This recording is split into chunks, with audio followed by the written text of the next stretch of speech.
So it's a great time right now to be making music virtually. I mean, check this out.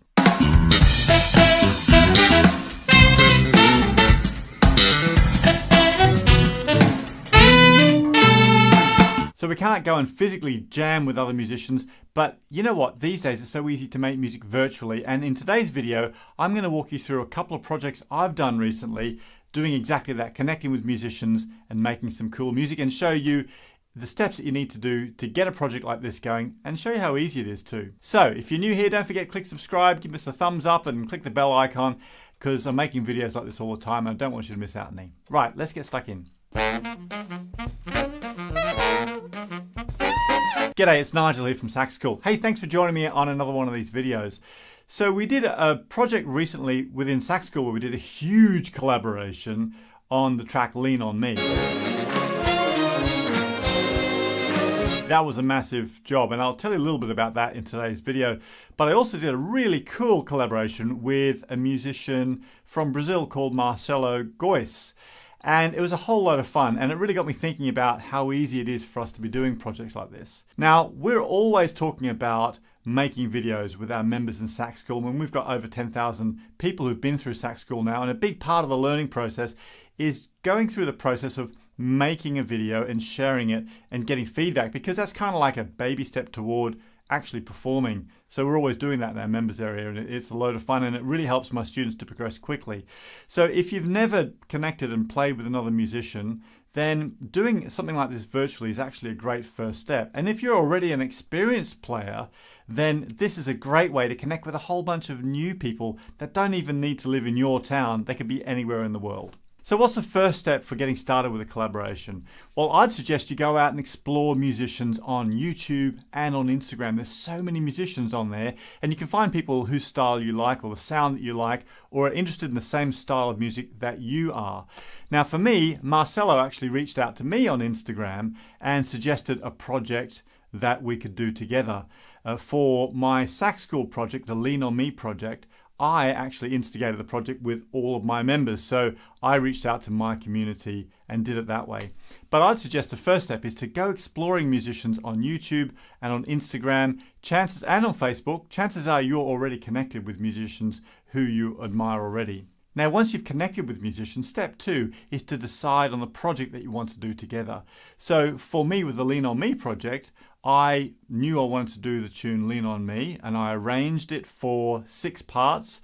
I wrote the music out, and then I very clearly laid out what I wanted everybody to do. I wanted everyone to choose one of the parts and to record themselves, and there were also some solo sections, and they had to choose a solo section. I also got everybody to do a clapping take as well. So I told people very clearly what they wanted.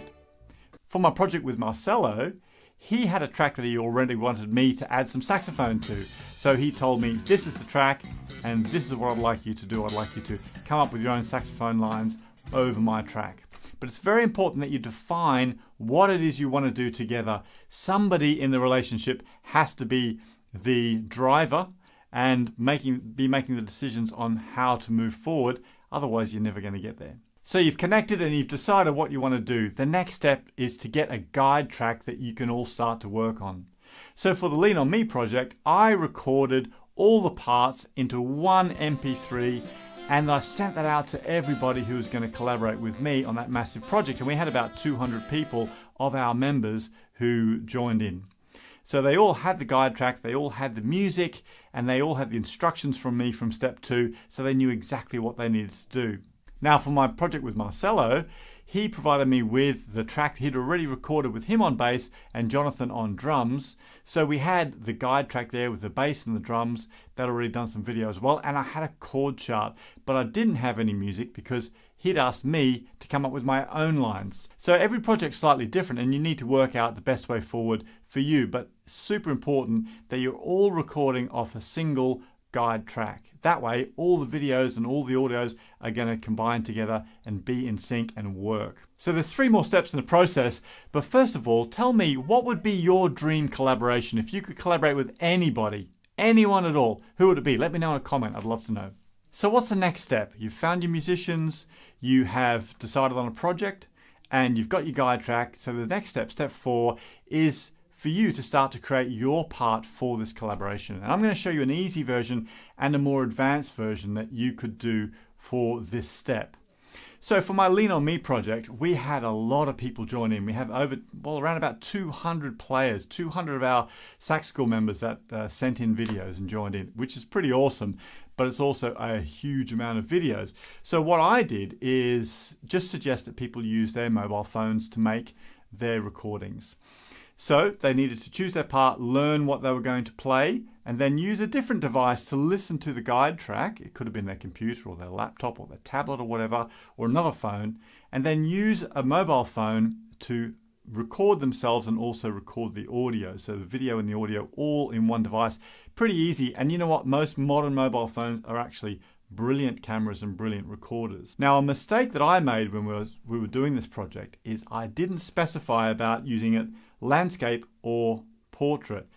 That was a bit of a mistake on my part because of those 200 videos, some were landscape, some were portrait, and it made a humongous amount of extra work for me when it came to editing that project together. So if you're doing a large-scale project, I definitely recommend that you specify everybody does their video either landscape or portrait. I mean, landscape's my favorite. I think it gives you the most options when you're editing as well.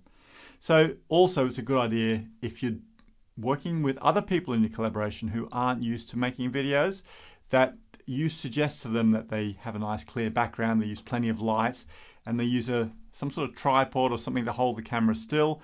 And they also try and get all of them in the frame so that when you put it all together, it's going to look a lot nicer. So that's the easy way. Now, the more advanced way to approach it is to use a camera or your mobile phone, but also to record the audio in a more professional way. Now, there's lots of different ways that you can do this. For my project with Marcelo, what I did is I actually used the professional camera that I use for all my YouTube videos and all my sax school lessons, but I recorded my audio through a professional mic and directly into Logic Pro, which is a digital audio workstation, or a DAW. Now, there's lots of different DAW options. There's things like Pro Tools or even Audacity, or people use Fruity Loops, or they use GarageBand. Logic Pro is the tool that I use all the time for recording. So that way I'm getting great looking video and also really great quality audio. And that means then I've got a lot more options when I go to put that together in the final product.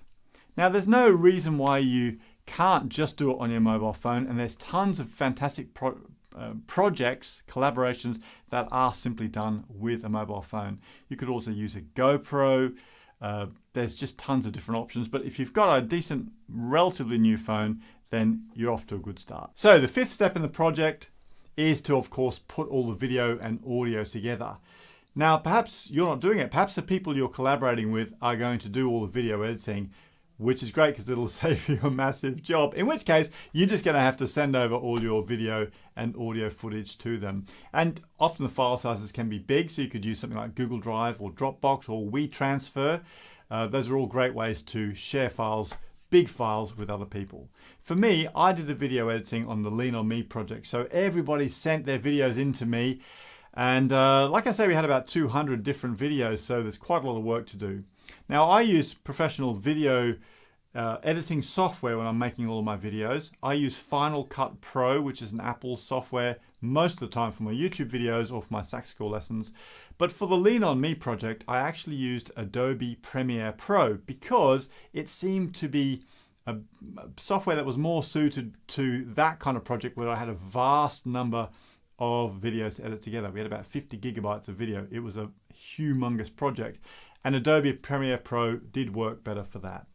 But for my project with Marcelo, I edited it together using Final Cut Pro. So really easy. In Final Cut Pro, you literally line everything up just like you would in audio editing software. And the nice thing is you get to work on the sort of layout that you want, whether you want scenes where you've got all 4 people on screen, or maybe there's some scenes where you've got 3 of you on. You can change it around and be a little bit more creative. It does take a bit of time and a bit of tinkering with, and if you're brand new to video editing, then you got to be prepared for a bit of a learning curve. But you can always get help from somebody who's a bit more experienced, or you can dig around on YouTube and learn the skills, which is exactly what I had to do for the Lean On Me project. Now, of course, once you've got your final video all finished, then you're on to the last stage, step 6, and that's where you get to share your creation. And this is, an obvious step, but it's a really important one. So you've achieved something really cool. You've made some music with another musician or a bunch of musicians with the Marcelo project. Marcelo's in Brazil. Jonathan's in Finland, I think. So in different parts of the world. On the Lean On Me project, we had people from 40 different countries who sent in videos. So it's a fantastic achievement to get something together that's finished like that. So make sure you do share it, YouTube, Facebook, Instagram, wherever you can, and then tell your friends and family about it as well. But also, super important, make sure you do credit all the people who you're doing this project with, because this is a fantastic win, not just for you, but for everybody who's involved with that project, and you all should be benefiting from it. So make sure you do add in the names of the people who did that project with you. So that's it. That's how you do a collaboration project. And I hope that you will go ahead and have a go at doing one of these, because on whatever level that you are at with your playing, you can do a project like this. Inside Sax School, we have collaborations going on all the time between members from all different countries where they're creating fantastic videos together, whether they're in America or in Mexico or in England, Australia, anywhere. The music that people are creating together is fantastic, and the sense of achievement is awesome too. So hey, if you want to find out more about Sax School, you can get a 14-day trial at the moment and get involved with some of those collaboration projects that members are doing. There's also over 60 courses and 700 plus lessons in there to help you succeed in a real step-by-step fashion. It's a fantastic place to learn saxophone, and I'd love to see you in there and help you along the way. But of course, don't forget to check out the other videos on my channel too. There's a bunch of other stuff on here that will help you. Most importantly though, keep playing and having fun, and I'll catch you on the next video. Thank you.